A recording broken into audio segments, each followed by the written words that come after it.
শিক্ষক দিবসের দিনই শ্লীলতাহানির অভিযোগ। শ্রীঘরে অধ্যাপক টিউশনের নামে কলেজ ছাত্রীকে দুষ্কর্ম করার অভিযোগে গ্রেপ্তার জেলার একমাত্র মহিলা কলেজের ওই অধ্যাপক।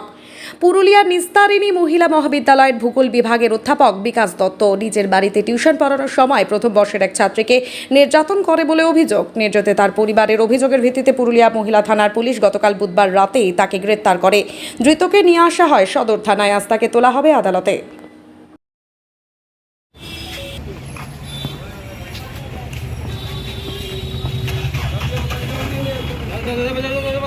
ওই সাইডে একজনটা